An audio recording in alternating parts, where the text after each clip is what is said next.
Focusing on several congressional and legislative races today. Here now to open the candidate segment is Assemblyman, Senatorial candidate, and APAPA Senior Advisor Jim Nielsen.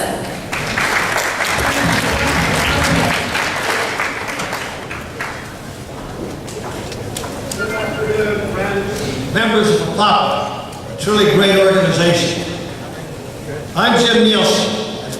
Next to being Marilyn's husband and the father of my children and grandchildren, I'll always treasure one of my greatest accomplishments is working with CCEN and many of you to found and build APAPA, a great organization. I'm a farmer and decided to run for the legislature years ago because government was affecting my ability to farm, and I wanted to do something rather than complain.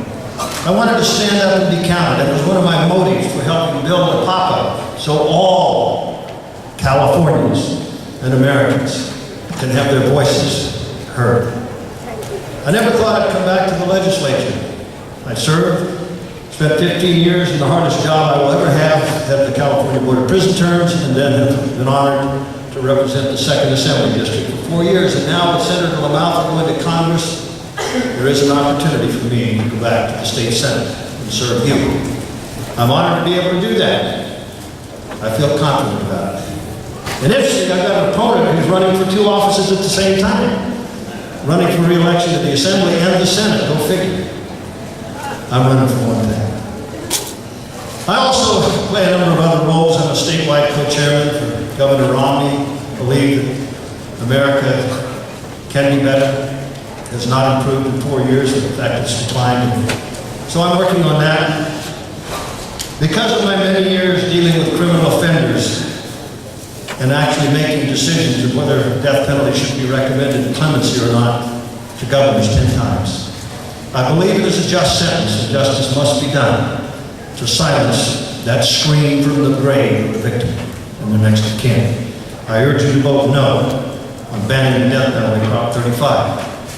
Human trafficking is out of control, and we must vote yes to stop that. Prop 35 and Prop 36, the 3 strikes initiative. This would modify it, compromise it, make it near worthless. I can tell you from my vast personal experience, 3 strikes has worked to protect us. And the worst thing that has ever been imposed on the people of California by its government has happened in something called AB 109. That is the governor's realignment of public safety. Legislators voted yes for that, many. Yes, to release now up to 38,000 unrehabilitated felons and criminals into our communities and to make it harder for them to face justice for their continued criminality. In fact, most won't face any justice at all. Crime is going off the charts, folks, and your government did that to you. That's why I've decided to continue to try to serve in government, fighting on your behalf. And for 4 years, I've served the hardest job next to the Board of Prison Terms ever as Vice Chairman of the Budget Committee. California is a basket case in every respect. Its budget is out of control, and there isn't even a budget process. When we sat down a few weeks ago to consider the $91 billion budget, the chairman of the Budget Committee said, we're not going to vote. I said, the committee that does the budget is not even going to vote? No. Your vote has been given up. And I said, well, how long are we going to meet? They said, oh, we'll have a thorough hearing. I said, probably be an hour and a half. It was an hour and 40 minutes that the Budget Committee considered a $91 billion budget. That's just wrong, and that's why I continue. Let me wind up with extolling you, to encourage you to be involved, to vote. Whatever your persuasions, at the least be informed, and that's what this wonderful forum of APAPA, along with the scholarship and the internship program, one of the greatest accomplishments of this fine organization. Help us build APAPA, seeking more members throughout California because we're now statewide and going nationwide. APAPA is a voice for you. APAPA is a means for you to express your voice, a means to inspire you, a means to teach you how to be involved in your government. That is the purpose of APAPA. And to develop leaders, young, youthful leaders, who will be our future.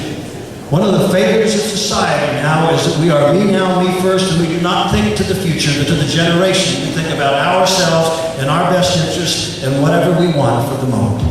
We must rise up beyond that. Look to the future, help our children, ensure a future for they and our grandchildren, make California a better state and our country even stronger. And you can do that, ladies and gentlemen, through this fine organization, the Asian Pacific Islander American Public Affairs Association. And let me make a point of the brilliance of the leaders who founded this organization. And I give so much credit to my dear brother, C.C. It is called Asian Pacific Islander, American, operative word. We are Americans. We are not ethnically polarized. We are Americans, and we're proud of our ethnic heritages. And that's the other great strength of the founders of this organization. As you see around you today, APAPA includes everybody. We are all ethnicities are APAPA.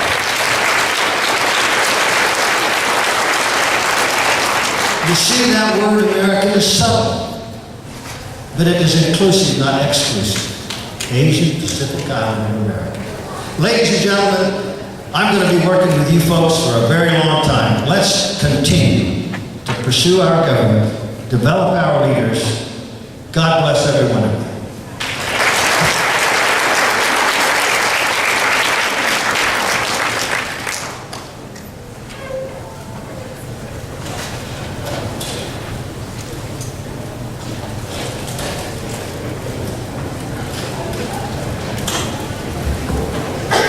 Just been joined by two more elected officials. Please say hello to Assemblywoman Mariko Yamada and U.S. City Mayor John Dukes. Thank you both for taking the time to join us today. We are pleased to have leading journalists to moderate the candidate segment. Please welcome to the stage Dan Walters from the Sacramento Bee, Sandy Close of New American Media, Larry Lee of the Sacramento Observer, and Lonnie Wong from Fox 40 News.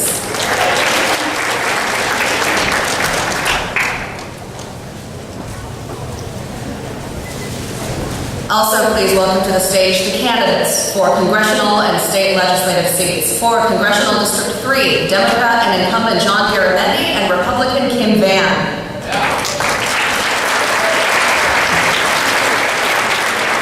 Congressional District 3, District 7, Democrat Ami Berra and Republican and incumbent Dan Lungren. For Congressional District 9, Democrat and incumbent Jerry McNerney and Republican Ricky Gale. For Assembly District 8, Democrat Ken Cooley and Republican Peter Tatisha. For Assembly District 9, Democrat and incumbent Dr. Richard Pan and Republican Tony Amigor. Lead moderator Dan Walters will now go over the format for this segment. Dan? Thank you very much.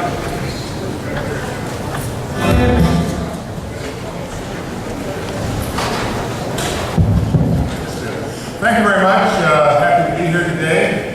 Even though I can't see anything because of lights in my eyes, I think you're all out there someplace. We're going to explore the local congressional and legislative races today, and we're also going to explore the major ballot measures that will be decided on November the 6th. And we're going to pack a lot of stuff into a relatively short period of time, so it behooves everyone to pay attention, number one. Number two, it behooves the candidates and later the spokespersons for the ballot measures to be brief. I'll be mean and nasty if you're not. And it also behooves those on the media panel to not be long-winded either. We're going to try to get through a lot of material. We're trying to be as pertinent as we can to the issues of the day.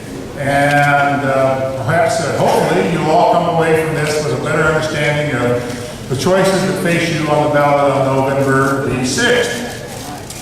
So, we're going to get started.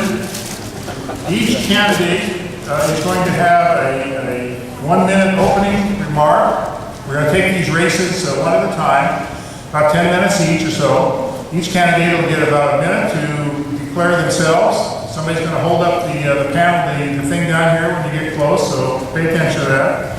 And then 30 seconds to close. In the meantime, between those, the opening and the closing, people on this panel will ask questions, and hopefully they'll be pertinent questions. They won't be process questions or all that, how much money you're spending and all that kind of stuff. But stuff that's really about what they hope to do if, in fact, they get elected to the legislature or Congress, or re-elected to the legislature or Congress this year. So we're going to take these in the order of the program, beginning with U.S. Congress, District 3, John Garamendi and Kim Van. And I guess, Mr. Garamendi, you get to go first for a minute. Thank you. Dan, thank you very much. And for APAPA, it's a great pleasure to be back before you once again. I think this is about the fifth time that I've been able to be here. I love my work in Congress. The most important issues facing the entire world come before the U.S. Congress, and I'm able to use my experience as a state legislator, as the insurance commissioner, as the deputy secretary at the Department of Interior, and also as lieutenant governor in Congress, where the issues that affect each and every person in this room today and beyond will be decided. For me, most of my work now is centered around jobs, how we're going to grow the American economy. And there are 5 things that are important in doing this. First of all is education. Education being the most fundamental investment that any society makes. We are falling off the power curve, and if you are to believe the Republicans in Congress, we're going to crash off that curve because they're removing the money. Secondly, we need to make sure that the infrastructure is in place. And third, we have to make it in America. Manufacturing matters. We're going to make it in America once again. Thank you.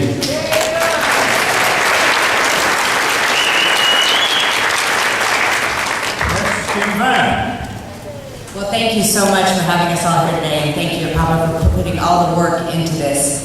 You know, I have this wonderful 9-year-old son, and about 16 months ago, when this new 3rd congressional seat came open, I decided I could no longer sit back and watch this country go in the wrong direction. I truly do not believe that where we are today is leaving a better future for him. Higher unemployment, businesses leaving the state and the country in droves, and repeating the same behavior over and over again in Washington and expecting a different outcome. This isn't working. We're not growing our economy here in Sacramento or in Northern California or in the state. We continue with failed stimulus, we continue with job loss, and we continue to over-regulate and overtax our businesses. We've got to get a handle on what Washington is doing to us and start participating and electing people who are from our area and who care about the future, not only for us, but for our children.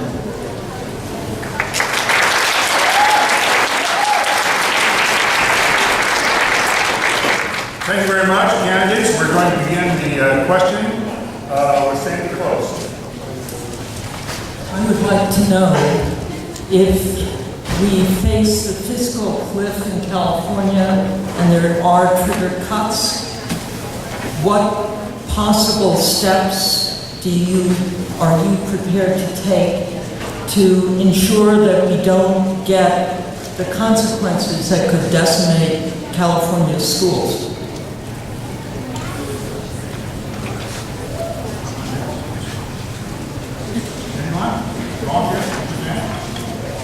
We're switching back and forth. I'll take it. Go ahead. I'd be happy to do so. I thought it was my colleague's turn. Well, first of all, the fiscal cliff will be avoided. It's been very, very clear on the Democratic side that to deal with the deficit, we need to do exactly what the Simpson-Bowles proposal was, and that is have a decent tax policy, one that would increase taxes, one for every 2 cuts we make. We're prepared to make those cuts. I voted for over $4 trillion of deficit reduction during the last year in Congress. We can deal with it. First, we need a tax policy where we do not put the burden on the middle class. The Ryan Romney Republican budget puts the middle class directly in the crosshairs and will tax the middle class while giving the wealthy a super reduction in their taxes. I think that's wrong. Secondly, we have to make rational reductions. one very rational reduction is to end the war in Afghanistan and bring the $88 billion that we're spending there now. Secondly, there are other reductions that are going to be made. We need to make sure that we protect Social Security and do not reduce the benefits for Medicare. Do I have another minute? Great, I'll continue on. We need to understand that the Ryan Romney Republican budget goes right after Medicare and terminates the Medicare guarantee of care, health care to seniors. It substitutes a voucher program for the guarantee that presently exists. So go out and work with the insurance companies? I don't think so. I was the insurance commissioner in California for 8 years, and I understand what the health insurance companies will do if they're given free rein. Those who want to repeal the Affordable Health Care Act need to understand that they're also repealing the Patient's Bill of Rights, which ends insurance discrimination in health care. So if you're a woman, those discriminations that you have faced are over. If you have a pre-existing condition, they are over. If you are, and if you're a senior, you also have a free annual medical checkup. Repeal the Affordable Health Care Act, and all of those are gone, and the insurance companies will once again run roughshod over every single individual in this country.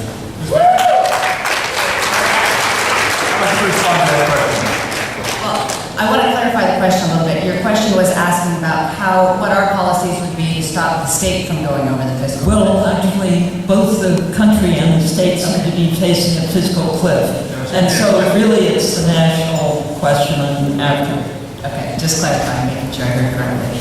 Well, the only way we're going to grow this economy is by getting government out of the way and letting the businesses grow. When we allow the businesses to grow, the tax revenues will grow. We will then be able to stop this economy from going over the cliff.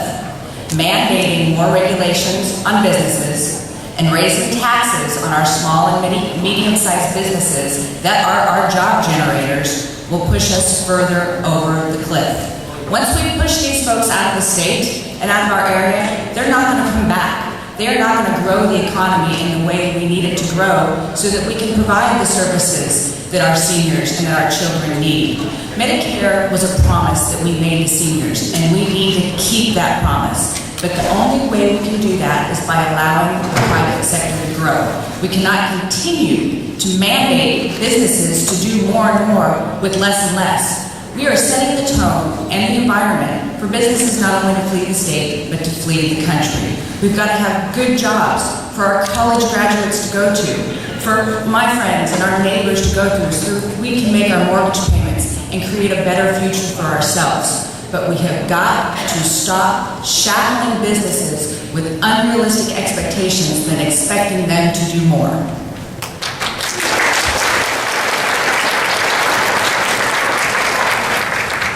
I've just been told we should let everyone do their opening statements before we get started on this, which is a little bit of a change of circumstance. So we're going to go back, we're going to retreat here a little bit and go back and have opening statements for the other candidates on the panel, and then we'll get back into the questioning. We're going to go to Congress District 7, Ami Berra and Dan Lungren. Mr. Berra, you're first. You know, I believe in the American dream because I'm a product of that American dream. As many in the crowd here, we are the sons and daughters of immigrants. My parents came here in the 1950s with little more than that dream from India. They built a life. I was born and raised here in California. I went to the best public schools in the country. I could afford to go to our community colleges and our public universities. It is getting back to that context of investing in the next generation, making sure our legacy is that our children do better than we did. And that is where Congress is failing us at this juncture. And our schools are falling back. When we look at the folks that are graduating from high school and college, they're going into an economy that is faltering. We have to get back to what we do best, which is rebuilding a middle class and reinvesting in the next generation. And at the same time, we have to make sure we honor those promises that we made to our parents and grandparents. That after a lifetime of work, after a lifetime paying to a system, they'll have the security that they need in retirement and Social Security. And they will have the security that they need from health care and Medicare. That is what's at stake in this election.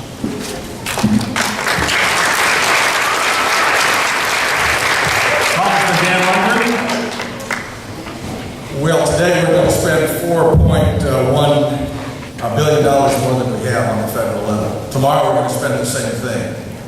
The next day, we're going to do that. We're going to saddle our children with about $1.1 trillion in debt this year, just as we have for the last 4 years in this administration. The fact of the matter is, what they've tried isn't working. More and more government spending hasn't worked. We've got the highest unemployment rate that we've had over a sustained period of time for 42 months. We've got people in California hurting, just as they are in the rest of the nation. Why? Because they do not have jobs. The other side has promised and promised and promised, and they haven't delivered. The question is, are we going to give jobs to the people? It's great to give them an education, but when they finish with their education and they have no job prospect, how do you think that makes them feel? We haven't heard a single thing from the other side of the aisle as to how they're going to make changes, except to do more of the same. I'm here as a change agent. I'm here to say that things haven't worked and we have to do them differently. And I am here to say that we are going to get jobs in the private sector with small business, not big government.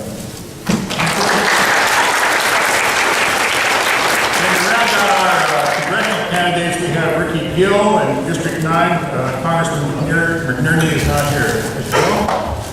Thank you, Dan. Thanks to APAPA. I commend the organization for convening this group. It's my first time here in Sacramento speaking at this group, and we've done several in-district events. I myself am a product of Asian American parents and the American dream. My mother and father were born and raised in India and Africa and came here with nothing but their education. And yet I think what is at stake is exactly what several of these panelists have described. What kind of promise are we going to defer to the next generation? Are we going to pass them mountains of debt?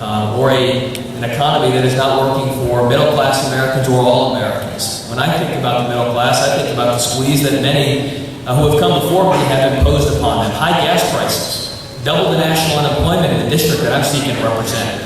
A district that is so harmed economically, young people don't even return after graduating from high school or college.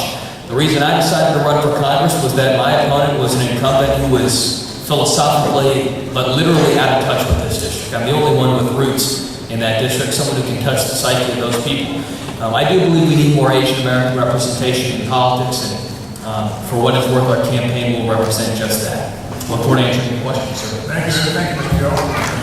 I think what we're going to do is we're going to continue our questioning of the congressional candidates, and we'll shift over to the legislative candidates afterwards. So, next question from Larry Lee. Are any of the congressional candidates? Hi, let's see, for any of the candidates, communities of color have been disproportionately affected by unemployment and the challenges that we've had. What sort of measures do you see, if you were to be elected, that you could help bring to change that, particularly for communities of color? Well, I think it applies to all of us across the board. Being raised in a very small community inside this congressional district where my family's been for several generations, you can see the ebbs and flows of job creation. You can see when we reduce regulations and reduce taxes, we have more jobs for everyone to go to.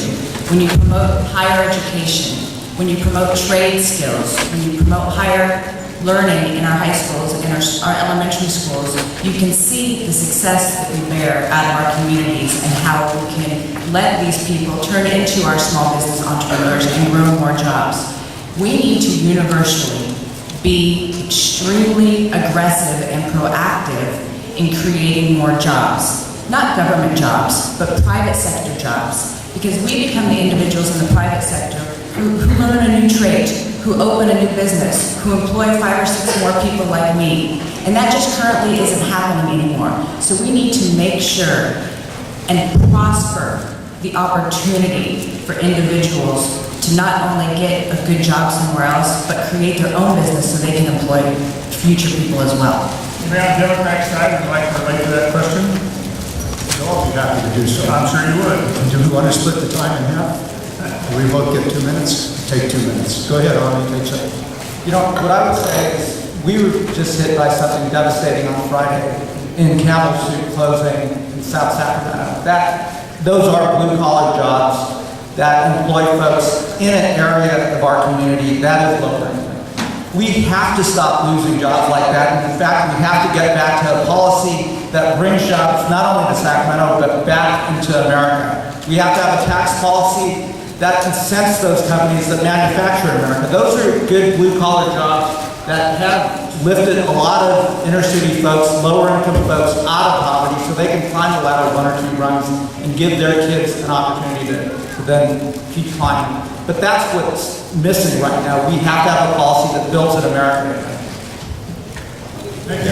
Any Republican? Mr. Lungren. Well, first of all, small business in the inner city suffers just as much as, if not more, than the overall economy. And those things that help the overall economy help those in the inner city. And people ought to understand that. There's more small business creation among minority owners than there is among the majority owners in America. Fastest growing areas are Asian American owners, Hispanic American owners, African American owners. They're the ones that are hit by overwhelmingly these lawsuits under the ADA. You go and you talk to small business people in California, you will find the biggest concern they have now are these drive-by lawsuits. I've introduced legislation which happens to be the legislation to change that, not to get rid of the ADA, but to allow the access to be developed as opposed to the lawsuits. I have had more and more minority members, small business people, tell me that's the single biggest thing they're seeing right now in the state of California. Secondly, there are tax breaks for hiring new people. Legislation that I have worked on, that I've passed, that's gone over to the Senate, that the Senate has not followed through on. And we can establish enterprise zones. That's what I have worked on all my years in Congress. We ought to expand that notion. We ought to realize that if you don't have the jobs, you're not going to get the tax revenue. And why not reduce the tax rates initially so that people can actually generate the jobs? That will do it. And we ought to make sure that we invest in the United States. I thought it was 10 minutes. Any other Democrat? Yes, I'd like to follow up on that. The question asked, what are we going to do about those who are not now having an opportunity in the job market? We can do something about this, and it starts with the educational process. It also starts with retraining those who have lost their jobs. This is critically important, but let's understand that this election goes in 2 different directions. The Ryan Romney Republican budget goes exactly opposite the necessity of providing funds for education. Pell Grants are going to be substantially reduced, perhaps 100,000 here in California would lose their Pell Grants. Student loans, interest rates will go up. The Department of Education will be substantially reduced, and the retraining programs also reduced. That's not where the Democrats are going to take this. We're going to invest in education at all levels. Also, we're going to make it in America. There was a piece of legislation in Congress last year that would end the tax breaks that corporations got for offshoring jobs. Not one Republican voted to end those tax subsidies. Every Democrat did, and it did become law. In addition to that, we're spending a vast amount of your money on transportation issues. My legislation simply says that that money needs to be spent on American-made equipment and supplies, so that here in Sacramento, when Siemens opens a plant to build locomotives, those are 100% American-made locomotives using the stimulus funds to do so. 200 jobs right here in Sacramento. It's possible. We can rebuild the American manufacturing sector. I would actually refer to a Democratic president named John F. Kennedy who said, "A rising tide lifts all boats." Congressman Lungren cited a series of holistic measures that would actually produce economic growth. He's right about tort reform. That's something that I've championed. That's something that we both have advocated for. How about trade for our farmers? The more exports we have, the more jobs we're creating in a place like San Joaquin County, which I'd be proud to represent. I would look at skilled immigration reform as a huge economic opportunity for this country. It's waiting for us. It's on the horizon. We educate a generation of bright foreign students. They come here, they study at our universities, partly at our expense, and then we jettison these folks after they graduate from great American universities with STEM degrees. We do need to focus on education, but I think part and parcel of that is more parental involvement in public education. And when I cited energy prices earlier, that's a big distinction by race. I'm writing against an incumbent who wrote a book where he said it's patriotic for Americans to pay high gas prices. That's actually quite perverse, because that money ends up not clearing the small business person's inventory. That hurts that small business owner then from creating and expanding payroll. I can think of nothing less patriotic than high gas prices going to do regimes who are at best ambivalent toward us. So there is a choice in this election, and that's one fault line. Thank you. Ron Long, Channel 40, ask the next question of our congressional candidates. Yes, I'd like to hear from each of you regarding this topic, and that's immigration. A lot of you have recent backgrounds of immigration, as well as representing districts that rely on illegal immigrants. So this current immigration policy forces employers to hire illegal immigrants to stay in business. So I'd like to find out from you what your solutions to that issue would be. And the second part of that is your position on President Obama's DREAM Act, which delays the deportation of young illegal immigrants who were brought here when they were young children. Who wants to chime in? Come on. I'll be happy to go into this. First of all, the DREAM Act. I am a very, very strong supporter of the DREAM Act. Let's just be very, very clear about that. Without going into the details of it, we know what that's all about. We know what it's about at the state level. We know what it's about at the federal level. We need to put that into effect. Secondly, we need a comprehensive immigration reform. It has to be done. It's been discussed. Here's where I find myself in agreement with George W. Bush and Ted Kennedy, who actually had a comprehensive reform. We need to do that. In the meantime, we need an ag jobs legislation that needs to be passed immediately. It has not. And finally, I believe that if you have a graduate degree and you're a foreign student in the United States, when you get your diploma, there should be a green card stapled to the diploma so that you can stay in the United States, building the jobs, building this economy. We need to do that. Anybody from the Republican side would like to chime in? Mr. Lungren. There's only one person on this platform who's ever been involved in comprehensive immigration reform. I was the Republican floor leader for Simpson-Mazzoli, which is the largest legalization in the history of the United States. The problem with it was enforcement was not followed. I still stand ready to work on comprehensive immigration reform and have on a bipartisan basis. Secondly, with respect to STEM, we just voted 2 weeks ago for STEM. We just voted to change 55,000 allocated visas that were going without any real reason, specifically for STEM. That was a Republican bill brought to the floor. I was one of the original co-sponsors on it. That's what we have to do as far as agricultural labor is concerned. I have a major piece of legislation dealing with agricultural labor reform in this country with the support of agriculture and the support of many of the groups who in the past have not been able to come together for a solution to this problem. You know, you can talk about it, but you got to do something about it. My record is doing something about it. If the President of the United States had wanted to have comprehensive immigration reform, we wouldn't have had it. Not bringing up the DREAM Act 6 months before his re-election. We can do it if we reach across the aisle and work together. I have done it in the past. I will do it in the future. I would just echo everything that Congressman Garamendi said. I support the DREAM Act. As the son of immigrants who came here as students, I understand the value of making those investments and getting the best and brightest to come here for their education, and then allowing them to stay here and build their companies here and building their future here. That is the American story, and that is our legacy as a nation. So we should want to see that happen. That is good for our economy. That is good for moving America forward.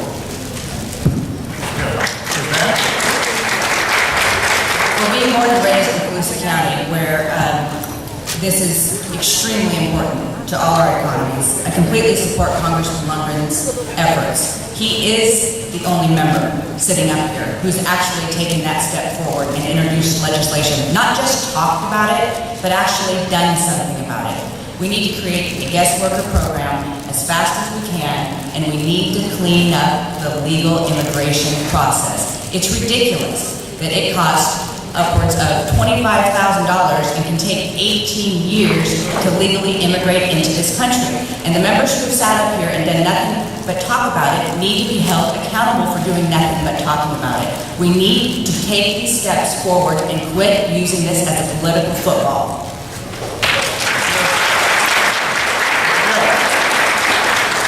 I would just say from a pragmatic standpoint, many of the districts that you see represented here do have an agricultural component, and that creates a deliberative opportunity to really get some momentum on this issue for issues like ag jobs.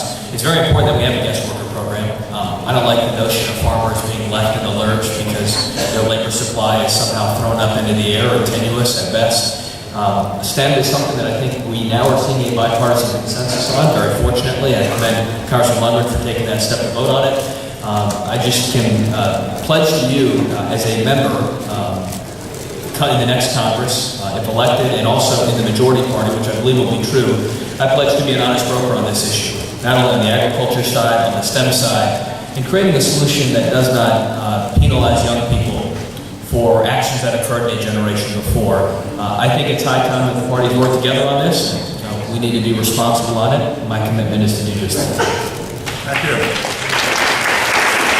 I'm going to exercise my prerogative as moderator to ask a question, and it's going to be this. If you are elected to or returned to Congress this year, and there is a bill to appropriate more federal money for the bullet train in California, would you vote for it? I'm going to start over here. No. Yeah, that's a short answer. I like short answers. Yes or no? Yes. Yes. All right. You can add more to it if you want to. You said yes or no, the answer is yes. I've been a supporter of the bullet train since 1990, since 1988 when Jimmy Coster and I authored the first legislation to get this thing started. It did become law. It's something that is in our future. It's not necessarily just a bullet train, it's also the extension of the intercity commuter trains, for example, Capital Corridor. There's a significant amount of money in the legislation, in the original stimulus bill, for the Capital Corridor, as well as for the Southern California intercity. It's extremely important that we move towards rail transportation, and we can do it. The bullet train will take place. There are going to be a lot of questions about where, how, and those all will be answered over time. But it is an important part of California's future, and it is an extremely important infrastructure item. Not just the bullet train itself, but also the intercity portions of that and the interconnections that are there. And finally, I didn't hear any of my Republican colleagues talk about the DREAM Act. Ms. Van, do you want to expand on your answer about the bullet train since Mr. Garrett took a little time there? We have failing infrastructure all over the state. Until we address the failing infrastructure that we have, we shouldn't be planning for something that we cannot afford today. Our roads and our current rail need attention. They need improvement. Our port numbers, the amount of exports that are going out of our ports is declining because of our failing infrastructure to get our product there. We've got to address our roads. We've got to address how we're moving goods and services to our ports to get them exported into other countries to open up more opportunities for our businesses here in the state. When you have trade policies that are up in front of you and you vote no on them, that does the same thing. It harms our businesses here, which reduces the amount of money that we are putting into our economy, which reduces our ability to improve the infrastructure we have. We've got to focus on improving the infrastructure we have first.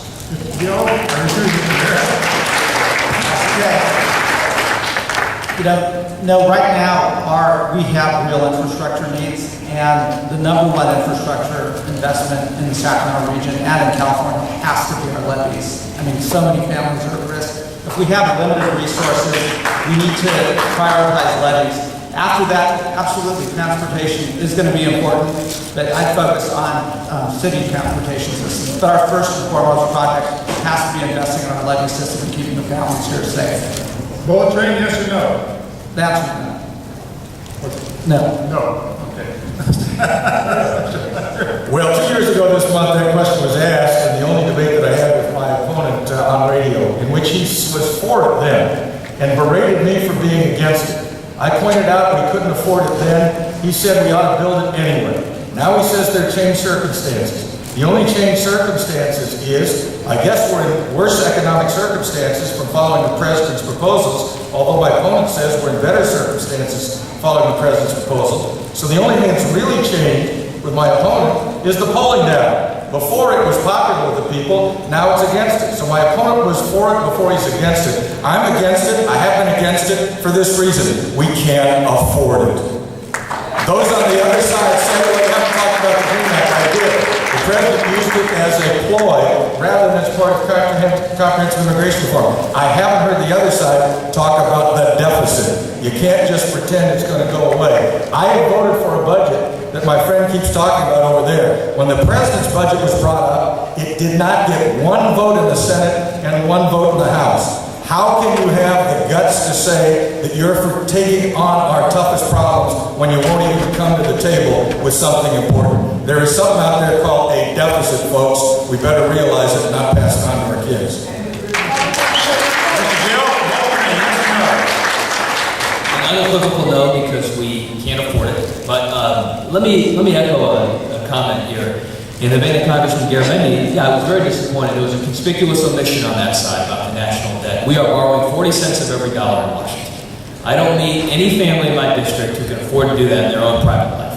Particularly Asian American folks who believe in fiscal prudence and responsibility. That doesn't work. Today in Washington, we are spending more in interest on the federal debt, just interest, forget about paying down principal, just interest, than we are for the commerce, energy, education, homeland security, interior, justice, and State Department budgets combined. And if that is not a mammoth problem, I don't know what else is. And it is the call of this generation to really believe in intergenerational trust.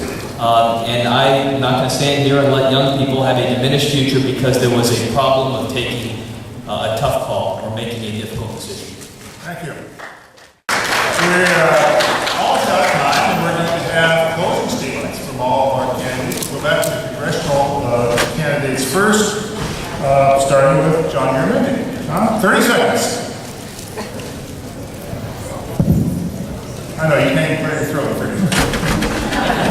30 seconds. 30 seconds. Ready, set, go.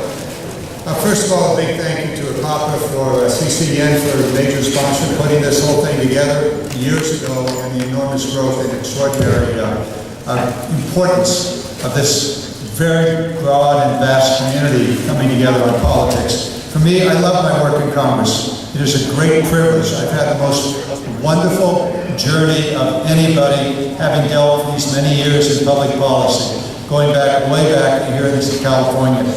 Important things need to be done.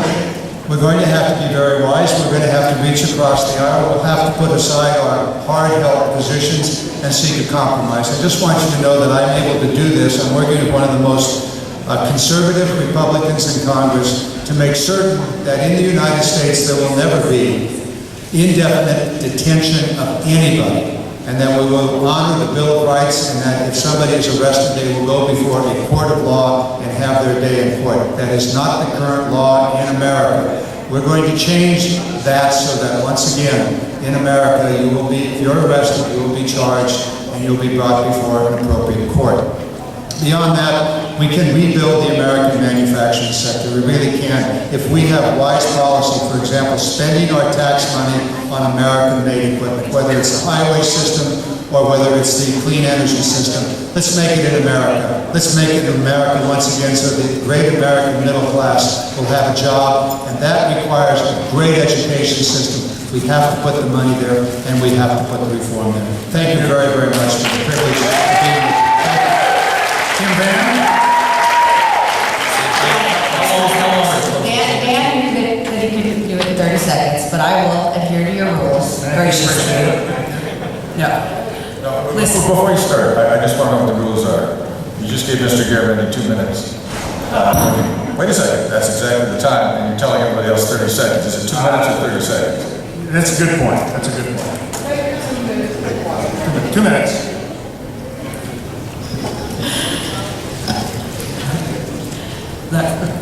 Folks, I was born and raised in this congressional district. I'm not looking for another seat to run in.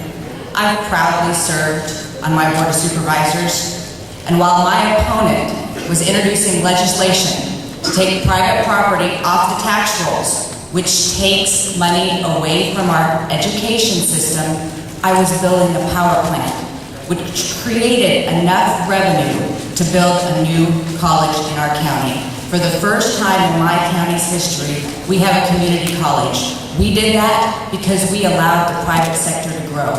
We built a power plant that grew the economy. My opponent introduced legislation that took money away from education. I implore all of you to look at what we say, compare it to our voting records, and make a decision. Look, Washington's broken, folks. It's time for a new direction. It's time for new leadership. In my opinion, it's time for a few more women, too, and a few more mothers. But it's time to get this country back on track, and we can't do it by continuing to elect the people that support these failed policies. It's time to shake up Washington, and I'm the person that's going to do it. Thank you. Dr. Barrett? You know, you've never heard anyone say that this is the most important election of our lifetime, but it really is an election about how we're going to move forward as a country. And you've heard two different visions, and there are two different paths forward. I would advocate the way we move forward is by rebuilding a middle class, by actually having real middle class tax relief and immediately extending the Bush tax cuts to the middle class. I would advocate that we reinvest in the next generation, that we make sure our kids and grandchildren have the same opportunities that we have, that we start rebuilding jobs and opportunities here in America. Now, the Republican vision that my opponent supports, Congressman Lungren, is a vision that continues the same failed policies that got us into this mess. We'll talk about the debt, but we have to understand where that debt came from. The debt came from 2 wars that we didn't pay for. The debt came from tax cuts for millionaires and millionaires. The debt came from giveaways to corporate America that is shipping our jobs overseas. And in fact, the Congressman's not done yet. The Republican budget adds $3 trillion to the debt, so it is not a real budget that takes the debt seriously. We have to get serious about living within our means. We have to start rebuilding America. We have to start rebuilding the middle class. I would be honored to have your support November 6th. This is about moving this country forward, and it is about getting back to the legacy that built this country. Thank you.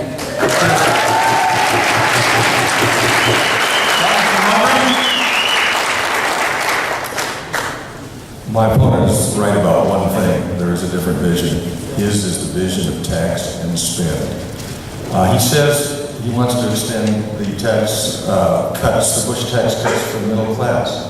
2 years ago, when that came up, I voted to extend all the Bush tax cuts, and that was signed by the President of the United States, and my opponent opposed it. All of the tax cuts, from the smallest to the largest, affecting the middle class. That is his record. Now he changes it. Why? Because the polls have changed. Last year, or 2 years ago, when talking about the question of the use of energy, he said, as a doctor, I have seen how taxing people at high rates on cigarettes stops them from using cigarettes, and I think we ought to do that with gasoline. He wants to have you pay more at the pump than you do now, not for infrastructure, but to punish you. Because he says, as a doctor, he knows how that's changed.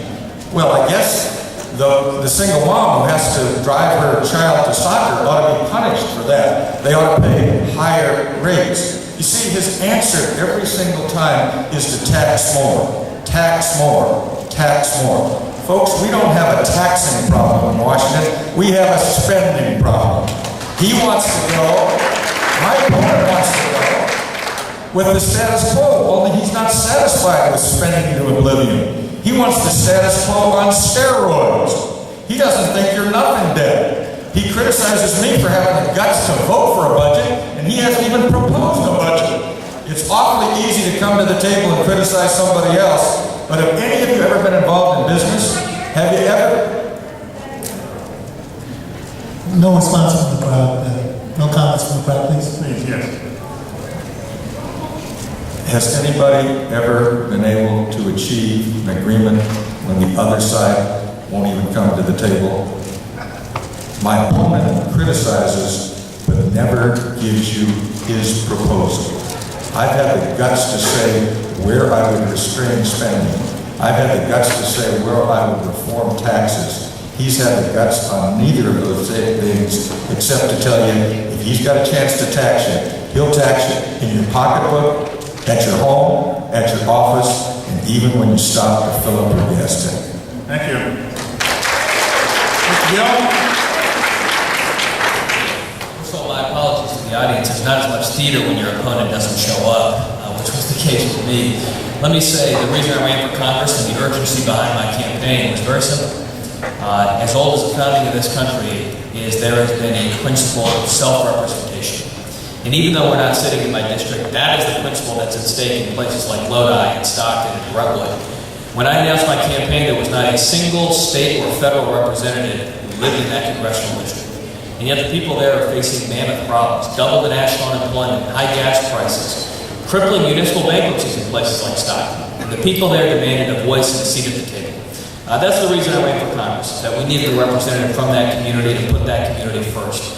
It was the premise of my race, and it's been very successful thus far. The principle of my campaign is above and beyond that, though. It is about accountable government. And we do have a choice in this election. One side chooses not to acknowledge the national debt as an existential problem. I do. One side believes that paying high gas prices is patriotic and somehow the right thing to do. One side sees government takeover of health care and the interference with the physician-patient relationship is something that's acceptable. I don't. One side likes to punish our farmers in the name of economic sanity. I don't agree with that. What I will tell you is it's time for a new generation of leadership from outside of Washington to go there and tackle these problems. I pledge to do so with a clean conscience, with an intellectual honesty. And I also want you to know that in this country, we need more statesmen in Congress. We need people who are going to be thinkers. We need people who are going to go there and put the country first. My original strength in this campaign were individuals. It wasn't the special interest groups. That gamesmanship, that never really touched my campaign. My pledge is to continue to fight for people to have an undiminished dream in this country, whether they're young people, folks who have been here for 5 generations, or first-generation American folks. And it's going to take new leadership to get there on issues like education, the debt, energy prices. And I pledge to return here with much the same message next year after winning this election. Thank you so much. Thank you. Dan Cooley, to close. It's a pleasure to be here with APAPA, and it's a pleasure to be really talking about our future with a group where recent generations, or generations way back, represent immigrants. You know, the immigrant experience it hasn't always been that people arrived here by aircraft or by vessel that sail into our ports. The earliest immigrants came by wagon. There's a building in downtown Sacramento across the street from the state capitol that has in the granite, "Bring me men to match my mountains." We, of course, know this means women, too, people. But earliest Californians understood what it took to be a person who came to a new place and tried to build a better future. Specifically for those folks who came by wagon, they had to claw their way up the eastern wall of the Sierras, all of them working together to overcome every obstacle in front of them and not waste time lest the snows would get them. California needs people who can dig into themselves to tackle the mountains of our day. I believe in that ethic. I can tell you for each of my sons who are now both in their 30s, I have a granddaughter who's 2.5. When they graduated from high school, I took them up those mountains, those wagon roads, because I think the wagon road is the road of life. Our state faces many challenges. We need to be together, indivisible, in the face of them. We need to work together in our future. We need to talk to businesses, find out what are the obstacles to growing jobs here. We need to grow an educational system so once again, faraway CEOs believe that in California they will have an educated workforce and we will build ourselves a better future.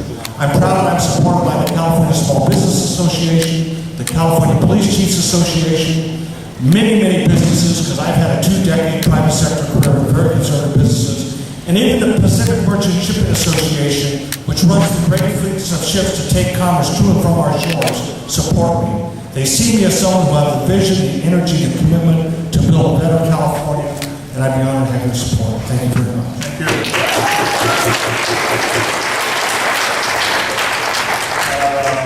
Mr. Tatis. Thank you very much for having this forum, and thank you to APAPA and the CCN for putting this opportunity together.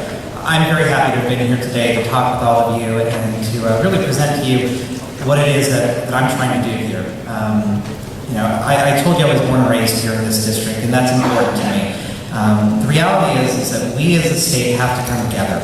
We have to start working on the 3 common things that every one of us worry about every day: jobs, education, and public safety. Those 3 things work hand in glove. When they are working, we as California are working. And we need to be focused on the right priorities. We need to be coming together to actually moving California forward. I am proud to tell you that I'm the bipartisan candidate in this race, meaning that the support from the local community, Democrats, Republicans, Independents, they're coming behind me. My cities are there with me. The entire City Council of Citrus Heights has said, you know what, we need Peter to represent our views in the legislature, to work for our district. The City of Rancho Cordova, the mayor and vice mayor of Rancho Cordova said we need Peter to be in that state legislature to make sure that we can work on our priorities. The Deputy Sheriff's Association, from a public safety standpoint, school board members, every chamber in my district, local, Sacramento, Rancho Cordova, Citrus Heights, they're supporting me because they know I'll put business back in the forefront, working on how we create jobs. So I'm pleased and proud to be running for this district, my home district, to be representing their views, their priorities, coming to the table for a new direction and really a new opportunity for California as we move and put California first. So I appreciate again this opportunity. Thank you everybody for talking, and I would appreciate your support. Thank you.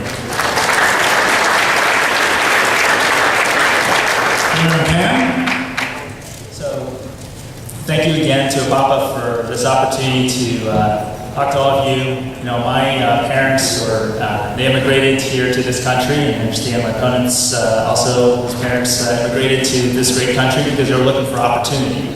This election is about making opportunity, not just opportunity for the few, the wealthy, the well-off, but opportunity for everyone.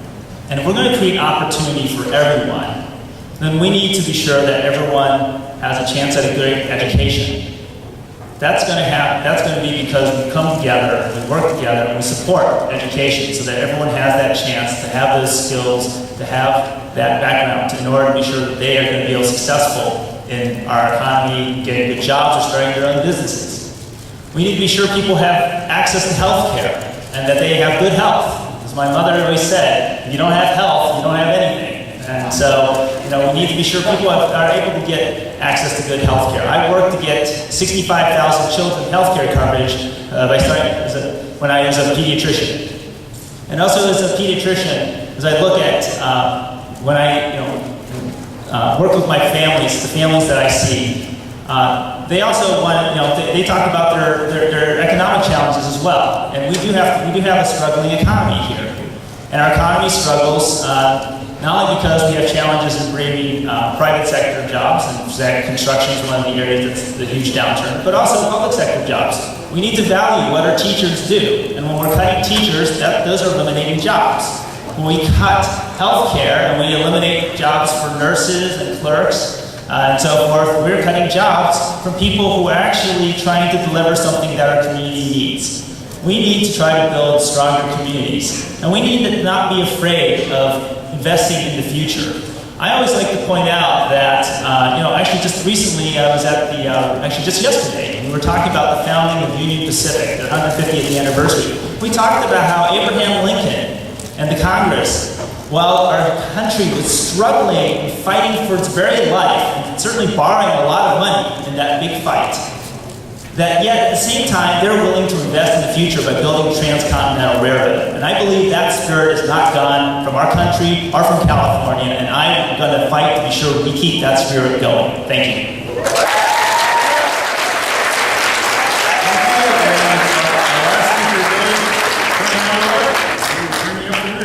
Yes, too. It's like who has the best immigrant story. And I will tell you that my mother and father were both from Mexico, from Chihuahua, Durango, Mexico. I'm number 12 of 14 brothers and sisters. I understand government has a role. I was on welfare until I was in the 12th grade in high school. Government has a role, but government is not the end all to everything. This is a great opportunity. I thank you for this forum because you can compare and contrast. I lived in the Elk Grove area, which is in the district, for over 18 years. I chose to run for Congress in Lodi. I relocated, sold my home, and lost money because I moved to Lodi. I lost. Coincidentally, this district includes Lodi. I did not go forum shopping to run for assembly. I did not keep another home and then ask you, the taxpayers, to pay per diem to me so I could represent you.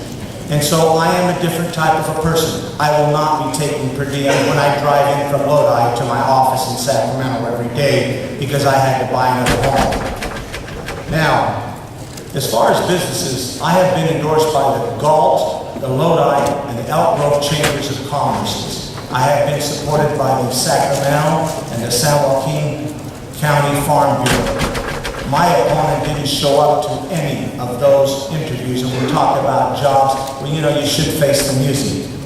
So, I'm a different type of a person. I'm opposed to the high-speed rail. I think the timing is bad. You can talk about pie in the sky and great ideas. Well, I'm for it. A lot of other countries have it. But this is a bad time for it. And there were folks that cut deals in the Bay Area and Los Angeles to get federal monies to them, and that's why they went and supported this.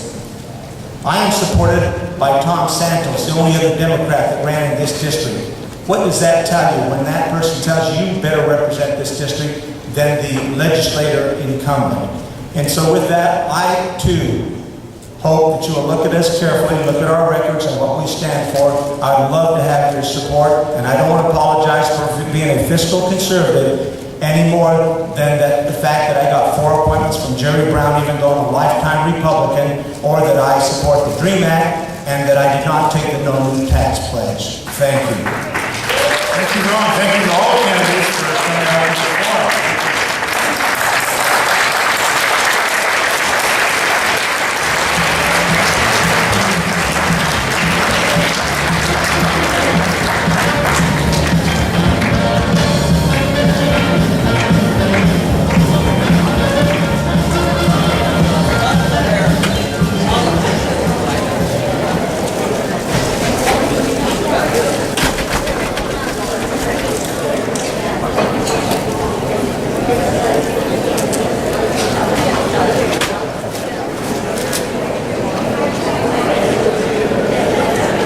Thank you to all the candidates for joining us to share their views today. This concludes the candidate segment. I'd like to acknowledge some of the elected officials and candidates who are joining us today. Assemblyman Roger Dickinson, as well as candidate for State Assembly, Jonathan Zaccario, and from the Elk Grove Unified School District Board, James Latoa. Thank you very much for being with us. In just a moment, right after these messages, we're going to hear the pros and cons of the statewide propositions and ballot initiatives that you'll see on your ballot on November 6th. First, here are some messages from our sponsors, McDonald's, Verizon, and Walmart. Thank you. So your